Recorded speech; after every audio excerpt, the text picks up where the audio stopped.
Hi ನಮಸ್ಕಾರ, welcome back to my mini vlog. ಇದು Friday mini vlog. ಪಾಪು first time uniform ಹಾಕ್ಕೊಂಡು ಹೋಗ್ತಿದ್ದ.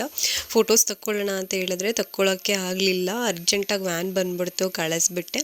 ಅವನನ್ನು ಕಳಿಸಿ ಬಂದು ಒಂದೇ ಸರಿ ಅಡುಗೆ ಮಾಡ್ಕೊತಿದ್ದೀನಿ. ಬಸ್ಸಾರು ಮಾಡ್ತಿದ್ದೀನಿ. ಟಿಫನ್ ಏನೂ ಮಾಡಿರಲಿಲ್ಲ ಇವತ್ತು. ಸೊ ಕಾಳು ಒಗ್ಗರಣೆ ಕೂಡ ರೆಡಿ ಮಾಡಿಕೊಂಡೆ. ಆಮೇಲೆ ಕಾರ್ನ್ ತಂದಿದ್ದರು. ಸೊ ಅವ್ನು ಮಧ್ಯಾಹ್ನ ಬಂದು ಸ್ನ್ಯಾಕ್ಸ್ ಏನಾದರೂ ಕೇಳ್ತಾನೆ ಅಂತ ಹೇಳಿ ಅವ್ನು ಬರೋಷ್ಟರಲ್ಲಿ ಬೇಯಿಸಿಡೋಣ ಅಂತ ಹೇಳಿ ಬೇಯೋಕ್ಕೆ ಇಡ್ತಾ ಇದ್ದೀನಿ. ಮತ್ತು ಅದ್ರ ಸಿಪ್ಪೆ ಎಲ್ಲ ಇತ್ತಲ್ವ, ಸೊ ಹಸು ಕೊಟ್ಟು ಬರೋಣ ಅಂತೇಳಿ ಅಜ್ಜಿಗೆ ಕೊಟ್ಟೆ, ಹಸುಗೆ ಹಾಕ್ಬಿಡಿ ಅಂತ ಹೇಳಿ. ಆಮೇಲೆ ಸ್ಕೂಲ್ ಹತ್ರ ಸ್ವಲ್ಪ ಕೆಲಸ ಇತ್ತು ಅಂತ ಹೇಳಿ ಹೋಗಿ ಸ್ವಲ್ಪ ಕೆಲಸ ಎಲ್ಲ ಮುಗಿಸ್ಕೊಂಡು, ಬಟ್ ಅವನಿಗೆ ನಾವು ಬಂದಿರೋದು ಗೊತ್ತಿರಲಿಲ್ಲ. ಆಮೇಲೆ ನೋಡಿ ತುಂಬಾ ಖುಷಿಪಟ್ಟ. ಅದು ವಿಡಿಯೋ ಏನೋ ಕ್ಯಾಪ್ಚರ್ ಮಾಡೋಕ್ಕಾಗಲಿಲ್ಲ. ಸ್ವಲ್ಪ ಬೇಗ ಹೋಗಿ ವೆಯ್ಟ್ ಮಾಡಿ ಕೆಲಸ ಎಲ್ಲ ಮುಗಿಸ್ಕೊಂಡು ಅವನು ನಮ್ಮ ಜೊತೆನೇ ಕರ್ಕೊಂಡು ಮನೆಗೆ ಬಂದ್ವಿ. ಇವತ್ತು ಅವನು ಫಸ್ಟ್ ಹೋಮ್ ವರ್ಕ್ ಕೊಟ್ಟಿದ್ದರು. ನನಗೆ ಗೊತ್ತೇ ಇಲ್ಲ ಹೋಮ್ ವರ್ಕ್ ಕೊಟ್ಟಿದ್ದಾರೆ ಅಂತ. ಅವ್ನು ಮಲ್ಕೋಬೇಕಾದ್ರೆ ಮಧ್ಯಾಹ್ನ ಅಮ್ಮ ನಾನು ಮಲಗಿ ಎದ್ದ ಮೇಲೆ ಹೋಮ್ ವರ್ಕ್ ಮಾಡ್ತೀನಿ ಅಮ್ಮ ಅಂತ ಹೇಳ್ತಿದ್ದ. ಆಮೇಲೆ ಬ್ಯಾಗಲ್ಲಿ ಚೆಕ್ ಮಾಡಿದ್ರೆ ಸ್ಟ್ಯಾಂಡಿಂಗ್ ಲೈನ್ಸ್ ಬರ್ಸೋಕ್ಕೆ ಹೋಮ್ ವರ್ಕ್ ಕೊಟ್ಟಿದ್ದರು. ಅಪ್ಪ, ಈ ಮಕ್ಳ ಹತ್ರ ಹೋಮ್ ವರ್ಕ್ ಬರ್ಸೋ ಅಷ್ಟರಲ್ಲಿ ಒಂದು ಸರ್ಕಸ್ಸೇ ಮಾಡ್ಬೇಕು ನಾವಂತೂ.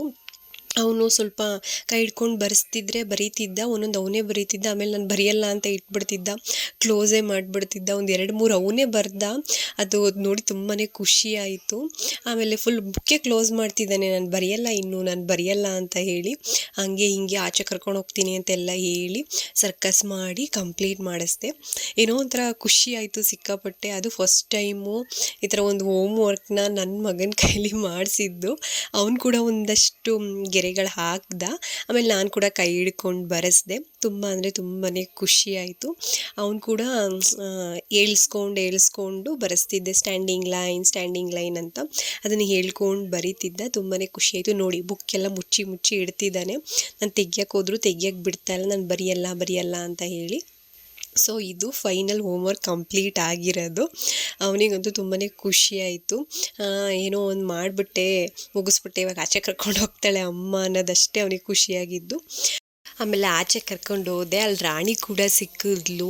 ಸ್ಯಾಡ್ ನ್ಯೂಸ್ ಏನಂತ ಅಂದರೆ ಅದು 2 ಮಕ್ಕಳು ಕಾಣಿಸ್ತಿಲ್ಲ. ಒಂದೇನೋ ಎಲ್ಲೋ ರೋಡಲ್ಲಿ ಸತ್ತೋಗಿತ್ತು ಅಂತ ಹೇಳಿದ್ರು, ಇನ್ನೊಂದಂತೂ ಕಾಣಿಸ್ತಾನೇ ಇಲ್ಲ. ಅದನ್ನು ಕೇಳಿ ತುಂಬಾ ಬೇಜಾರಾಯಿತು. ಇವತ್ತೇ ರಾಣಿ ಕೂಡ ಸಿಕ್ಕಿದ್ಲು. ಅವಳು ಒಂದು ಸ್ವಲ್ಪ ಮುದ್ದು ಮಾಡಿ ಮಾತಾಡಿಸ್ಕೊಂಡು, ನನ್ನ ಮಗನಿಗೂ ಈ ಥರ ಪ್ರಾಣಿಗಳಂದರೆ ತುಂಬಾ ಇಷ್ಟ. ಅವನು ಕೂಡ ಸ್ವಲ್ಪ ಹೊತ್ತು ಮಾತಾಡಿಸ್ಕೊಂಡು ಮನೆಗೆ ಬಂದ್ವಿ. ಇವತ್ತಿನ ಮಿನಿ ವ್ಲಾಗ್ ಇಷ್ಟೇ. Thank you for watching. ಮತ್ತೆ ಸಿಗೋಣ, ಬಾಯ್.